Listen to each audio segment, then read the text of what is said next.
आत्मिक यात्रा कार्यक्रम में आपका स्वागत है। आइए हम पास्टर प्रेमाशीष सतमन द्वारा लिखित आज के भक्ति लेख पर चर्चा करें।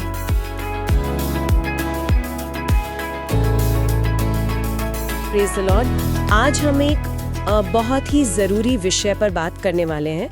जब हमारे विश्वास पर, हमारी मान्यताओं पर कभी सवाल उठते हैं या लोग आलोचना करते हैं, तो उस वक्त भी अपनी शांति, अपना आनंद कैसे बनाए रखें। और इस पर बात करने के लिए हमारे पास पास्टर प्रेमाशीष सतमन का एक लेख है, आलोचना में भी चमकते रहें। हम उसी के कुछ हिस्सों पर आज गहराई से बात करेंगे।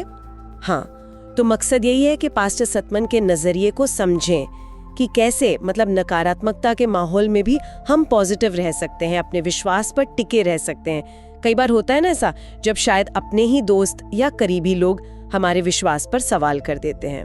हाँ, तो आइए इसी को थोड़ा और समझते हैं। तो लेख में पहला ही सवाल ये उठता है कि क्या हमें भी शिकायतों के कोरस में शामिल हो जाना चाहिए जैसे वो लोग कर रहे हैं? तो लेखक का जवाब है नहीं, बिल्कुल नहीं।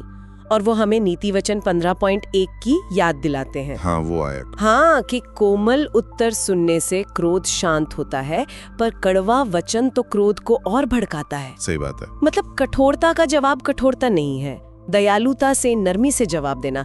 ये कितना जरूरी है, इस पर जोर है। बिल्कुल। और इसमें एक और बात है कि ये जो कोमल उत्तर है ना, ये सिर्फ बाहरी शांति नहीं लाता। अच्छा। हाँ, ये हमारी अपनी अंदर की शांति बनाए रखने में भी बहुत मदद करता है। और इसी से जुड़ी बात रोमियो 14:17 में भी कही गई है, जिसका जिक्र लेख में है। हाँ, वो क्या है? कि परमेश्वर का राज्य खाने पीने की बात नहीं, बल्कि वो तो पवित्र आत्मा से मिलने वाली धार्मिकता, शांति और आनंद है। ओ अच्छा, तो ये हुआ कि हमारी शांति और खुशी ये बाहरी चीजों पर या लोग क्या कह रहे हैं इस पर निर्भर नहीं करनी चाहिए। बिल्कुल सही समझा आपने। ये हमारी आत्मा की, एक तरह से कहे तो अंदरूनी स्थिति है, जो हमें पवित्र आत्मा से मिलती है। आलोचना हो, बाहर कुछ भी चल रहा हो, वो हमें अंदर से अशांत न कर पाए। शांति कोई बाहरी चीज नहीं है, वो एक भीतरी अनुभव है, उसे संभाल कर रखना है।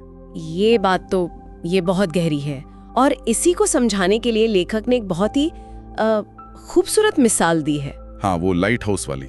हाँ, लाइट हाउस की, यानी प्रकाश स्तंभ की।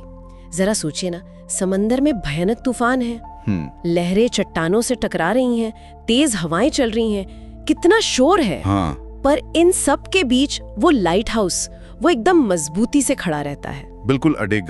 और सिर्फ खड़ा नहीं रहता। हाँ। उसकी रोशनी वो लगातार चमकती रहती है, जहाजों को रास्ता दिखाती है। लेखक यही कहते हैं कि हमारा विश्वास भी बिल्कुल ऐसा ही हो। अच्छा। बाहर के तूफान, आलोचना, नकारात्मकता, ये तो आते जाते रहेंगे। सही बात। हमारी जिम्मेदारी उन तूफानों को रोकना नहीं है, बल्कि ये देखना है कि हमारे विश्वास की रोशनी वो जलती रहे, बुझे नहीं। वाह, ये वाकई एक बहुत शक्तिशाली तस्वीर है कि हम आसपास के शोर के लिए नहीं, अपनी रोशनी के लिए जिम्मेदार हैं। बिल्कुल बिल्कुल। इस मिसाल में यही गहरा संदेश है कि बाहरी आलोचना कुछ भी हो, अपने विश्वास की रोशनी, अपनी अंदर की शांति, उसे स्थिर रखना ये हमारी अपनी जिम्मेदारी है।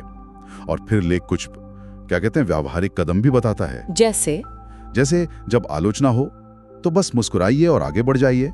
नकारात्मकता को अपनी आत्मा पर हावी मत होने दीजिए, यानी उसे दिल पे न लें। हाँ बिल्कुल, उसे अपनी शांति भंग करने की इजाजत ना दें। अपने विश्वास को मजबूत रखें, अपनी खुशी को जिंदा रखें, और सबसे जरूरी बात ये हमेशा याद रखें कि परमेश्वर आपके साथ हैं। उनकी मौजूदगी का एहसास वही हमें ताकत देता है। तो कुल मिलाकर अगर हम देखें, पास्टर प्रेमाशीष सतमन हमें यही सिखा रहे हैं कि आलोचना का सामना नरमी से करें, समझदारी से करें, अपनी शांति बाहर नहीं बल्कि अपने अंदर खोजें, परमेश्वर के साथ अपने रिश्ते में। हाँ। आखिरी संदेश भी यही है कि जब आलोचक आपको घेरे तो निराश न हो, बस मुस्कुराएं और अपने रास्ते पर चलते रहें, ताकि मसीह में आपका प्रकाश और भी ज्यादा चमके। और ये बात अपने आप में एक और सवाल खड़ा करती है सोचने के लिए। क्या ये जो कोमल प्रतिक्रिया है और ये जो अंदर की शांति बनाए रखने की कोशिश है, क्या ये सिर्फ हमारी अपनी शांति के लिए ही जरूरी है, या फिर क्या पता लंबे समय में इसका असर उन आलोचकों पर भी पड़ सकता है, शायद कोई सकारात्मक असर। ये सोचने वाली बात है। हाँ, ये एक ऐसा विचार है जिस पर मनन किया जा सकता है। Praise the Lord. आज आत्मिक यात्रा कार्यक्रम को सुनने के लिए धन्यवाद, जहां हम हर दिन परमेश्वर के वचन पर चर्चा करते हैं। अगर आज का कार्यक्रम आपके लिए आशीषकारी रहा हो तो इसे अपने परिवार और मित्रों के व्हाट्सएप ग्रुप में जरूर साझा करें। कल फिर मिलेंगे। धन्यवाद।